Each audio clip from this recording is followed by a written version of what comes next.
What do you think that the flat Earth can bring to everyone if we get enough momentum behind us to maybe bring it mainstream? What can it do for all of us? Well, I actually think it is becoming mainstream already. There was an article that came out in Forbes magazine talking about the Kent Hovind issue. Like, here's a guy who just came out of prison, and all of a sudden he's being hounded by, his supporters with flat Earth, and it's certainly gaining momentum, no doubt about it. I mean, I put up a YouTube video, and within a day, it's got 2,000 hits on it. And it's like, wow, people are searching. And I would say everybody has the exact same response. We all have the same response. This is crazy. This is stupid. This is absurd. Why are you even thinking? What, you've lost your mind? We all have the same initial response. But for those who actually take one day to try to research this stuff for themselves, at the very least, they become hooked and have to spend another day and another day. And the more you spend looking into it, the more you're going, I don't know what to believe anymore, because the evidence right now, at least for me, is extremely compelling on both sides. Now, I'll say as a Bible-believing Christian that I want to take the Bible as my absolute source for truth and take it literally. And if I do, then I have to acknowledge what it says. But the Bible also tells me to prove all things. 1 Thessalonians 5:21 says, prove all things, hold fast what is good. So that's where I am with all this right now. I'm like, okay, I know what it says. I can believe what it says, but what I believe is irrelevant. Who cares what I believe? I can believe Smurfs created this whole thing. Who cares? Belief doesn't equate to truth. You can believe whatever you want to believe. I want to prove it. I want to prove what that says. And so that's why I'm a zetetic agnostic at this point, is in my efforts to try to prove the globe, it's falling apart. With horizon tests and seeing things that we shouldn't be able to see. If the ball is real, the math shows that with the curvature, there are things we should not be able to see, and yet people are seeing it. So that has me really questioning the globe, and I don't question the math, because that math came from globalists.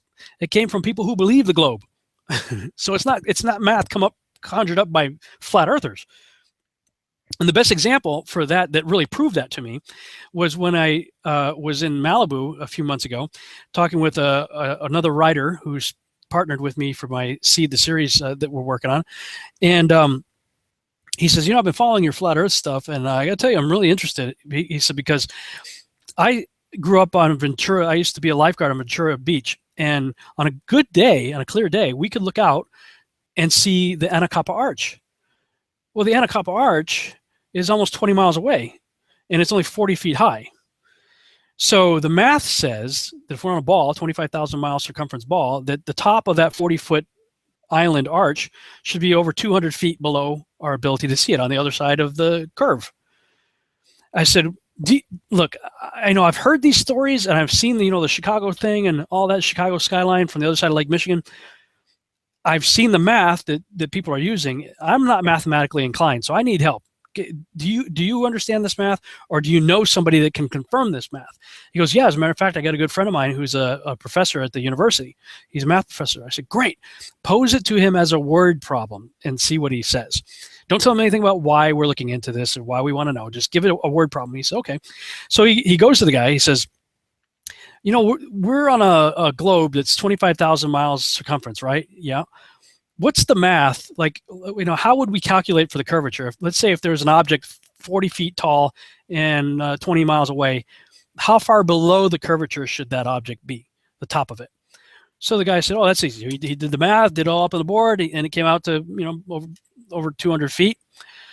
And so he shows it to my friend. My friend says, so you're saying that math proves that we should not be, because of the curvature of the Earth, we should not be able to see an object 40 feet tall, 20 miles away. Should be over 200 feet below my ability to see it. That's correct.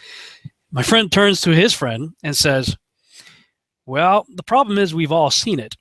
And he goes, what are you talking about? He goes, the Anacapa Arch. And all of a sudden, this math professor who just did the equation on the board is having the Flintstone sound effect go off in his head, as the gerbil jumps off the wheel in his head. As he turns around, looks at the board, and he's like, we shouldn't be able to see that. So, that's what confirmed the math for me, because I'm not mathematically inclined enough to figure it out, so I can't confirm it for myself. So here's a math professor who did the math, and he used the same equation to came up with the same result, and acknowledged that we shouldn't be able to see what everybody has seen. So, that's the kind of thing. I mean, none of us are likely to get up above, and you're going to have to get up above 73 miles. I've seen the hot air balloon, weather balloon stuff, that when they don't use a fisheye lens, fisheye lens is going to morph everything, and it because you can see when the balloon's taking off, they're 20 feet over the car, and the horizon looks like this. That's smaller than the moon. And then when it starts going up, the horizon starts morphing. We're in the incredible morphing Earth. But when the horizon goes across the center of the lens, that's where it's going to be the most accurate representation of what the camera is actually seeing, without the lens distortion. And I've seen plenty of stuff at between 100,000 and 130,000 feet that's flat as a pancake. But I've also seen rocket footage, one from the 1950s that was 65 miles up. When the horizon went across center lens, flat. Saw another one recently shot up by the Germans. They had cameras on it. They were doing some sort of experiment, and same thing. When that thing came across, the lens came across the center, the horizon came across the center of the lens, at 73 miles high, flat. So, all the visual evidence that we can do terrestrial. I mean, you get this book right here, Zetetic Astronomy, and read through this book. And this is done in the 1800s, 1865. What I love about this is this is before the Wright brothers and before NASA, before anything that we have today. This is all terrestrial-based observations that you and I can do ourselves. And when you do this, every time it's showing flat. So the only other alternative I would say is the ball must be way bigger than what we're told. There are some things that I can't explain. Certain things in the South, especially flight patterns and things like that. And unfortunately, we can't really confirm most of that because the GPS doesn't work. You try to go track these flights and they're disappearing. But there have been testimonies of others that claim to have taken some of these flights supposedly directly. I mean, the biggest flack I get on Facebook right now with any of this flat Earth stuff is coming from Australia and New Zealand and South Africa. And these are people who claim to have done things that, frankly, on the flat Earth map are really hard to believe as being possible. I met a guy who spent 3 years in Antarctica as a cook. He was a contractor. He was a cook for Raytheon and Lockheed Martin, I think he said. And there are certain bases that he would fly to in Antarctica that actually make a lot more sense as far as the flight time goes. That if he's on this part of Antarctica and he flew to this base over here, the time that it took for him to fly there and the distance that he covered in that time makes sense on the globe. On the flat Earth, you got a much bigger area to cover, and I can't see how those flights would work on the flat Earth map. So those are some things I'm still struggling with as far as embracing fully the flat Earth map. But the Coriolis, I'm not really the two biggest ones that I used to have trouble with were the Coriolis effect and the lunar eclipses. And I just recently addressed both of those in some of the videos that I put out on YouTube. One, angels as stars. And I didn't really cover it directly, but indirectly, the ether, the stars being angels and the ether accounting for various aspects of the Coriolis effect, solve that problem, at least in my mind. I'm not really smart enough to know what a lot of that means, even on the globe model. So, I'm doing the best I can with the limited, gray matter that I have going, okay, I think the stars being angels and the ether can solve the Coriolis problems for me. And when I read of numerous accounts that this guy documents and footnotes and everything, I haven't gone and personally dug up the archives. I haven't had time to do anything like that. But he gives, at least in his time, documented, annotated, footnoted accounts of people seeing the blood red moon lunar eclipse taking place while the sun was still up. Well, I mean, the model that we're all told is the only way that works is if the Earth is here and the sun is here and the moon is here and the cone-shaped, umbra shadow of the Earth, that's the only way you get the blood moon is over here. But yet, if the moon's turning into an eclipse and the sun's still up and you're on the Earth and you can see both, something else must be causing the eclipse. So, and then when I looked at that, I saw that many ancient cultures believed that there were other dark orbs or dark objects or, you know, invisible objects that were also part of our system. And the Hindu version of it was particularly interesting to me. Rahu and Ketu were the two entities that they named as the ones that basically were responsible for, they were decapitated heads. Interesting, I used that earlier, that would try to swallow up the moon. But because it's a decapitated head, when this spherical moon object came up on the moon, you know, that's the illusion that we see of it turning red, and the moon just kind of goes out the neck of the decapitated head. That's, you know, this is, the mythology develops because the people had a certain mindset and they were trying to explain things. This shows that the Hindus had the same mindset of an enclosed world within which the sun and moon were inside a dome, and they were trying to understand, well, what is that thing covering up the moon? And what is that covering up the sun? And I still think the moon is responsible for the solar eclipse, the moon coming in conjunction with the sun. But as far as the lunar eclipse, it can't be the way we're told in modern science if it's happening while the sun is still up. So I tend to believe, I mean, hey, why not? In heliocentric, spinning globe, monkey man science, they're all talking about dark matter anyway. So dark matter is like the buzzword phrase these days. And you got others talking about Nibiru and Planet X as a dark planet, supposedly going through our solar system. So why not? You know, if you can embrace that in a spinning heliocentric globe model, why can't you accept it in the possible, you know, enclosed world model? Like I said, I'm a zetetic agnostic right now. I'm looking at all the possibilities, looking at the available evidence and trying to weigh it with reality and see what makes the most sense.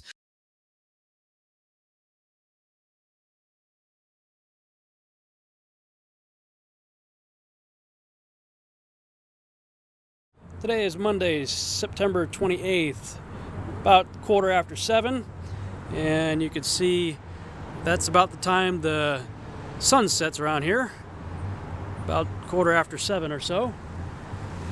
Sun's setting out there in the west. Let's go ahead and punch up my compass app, and let's see here. There's the sun going down in the west. The moon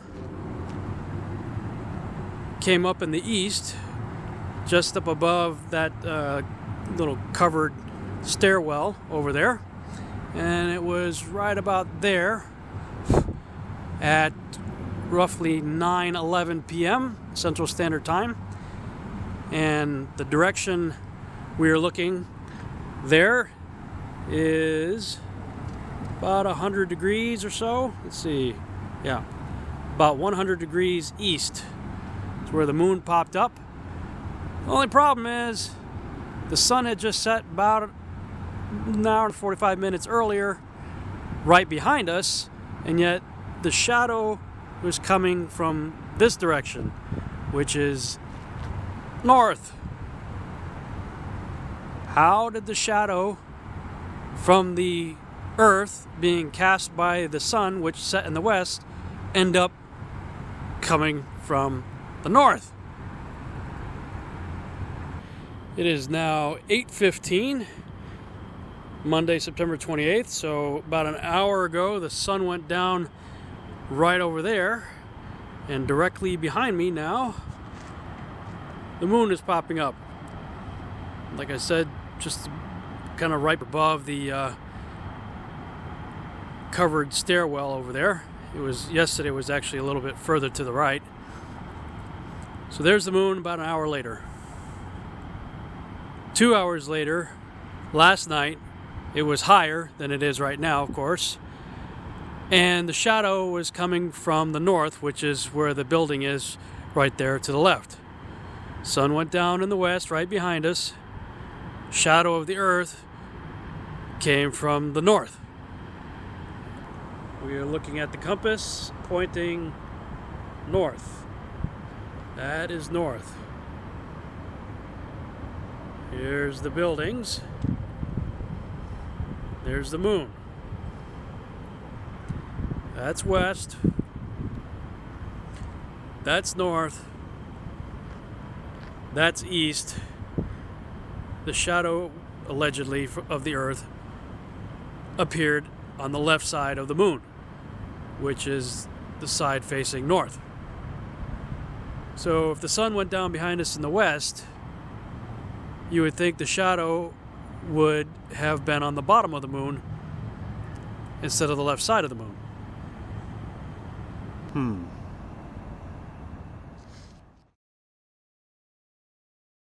I am becoming more and more persuaded of the flat Earth, obviously, if you've been watching my materials and seeing it.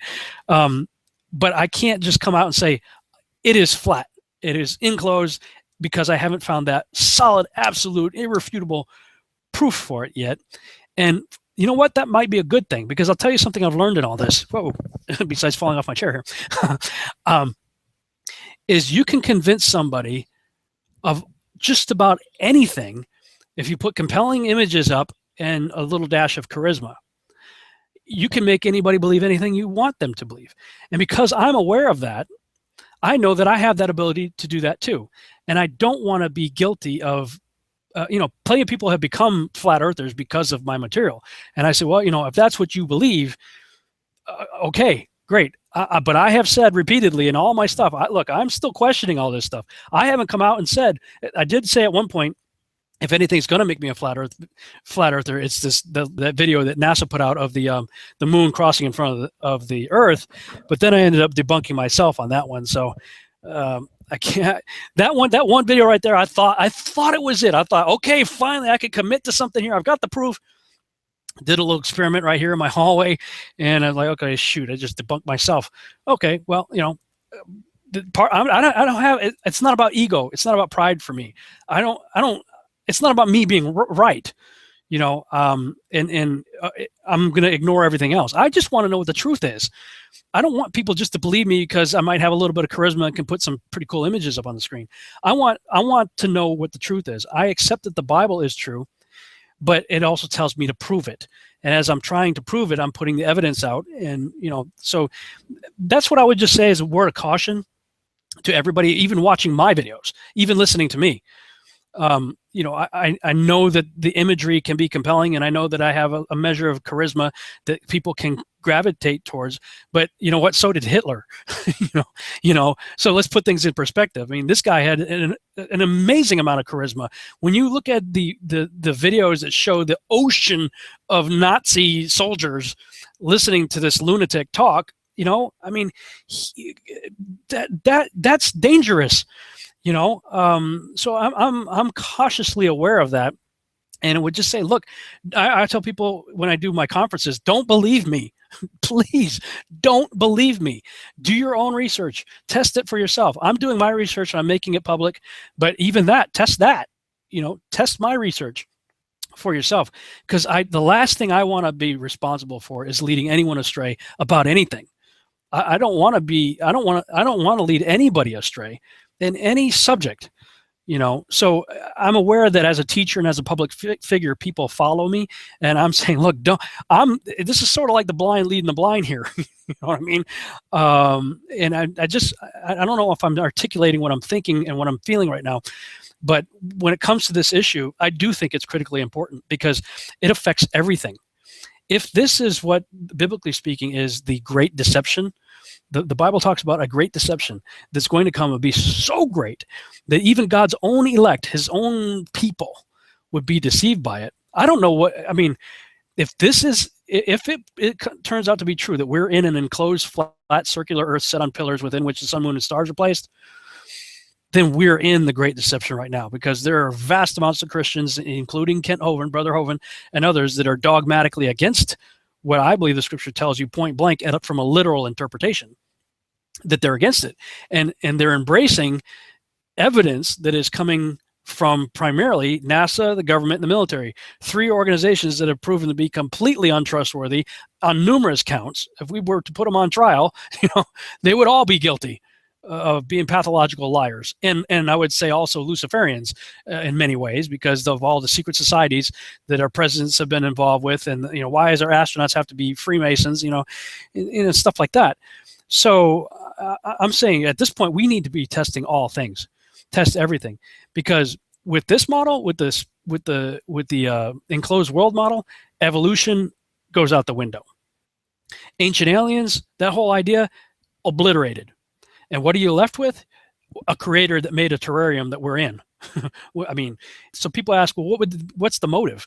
If we really are, if the spinning heliocentric globe is wrong, what's the motive for NASA to be lying to us?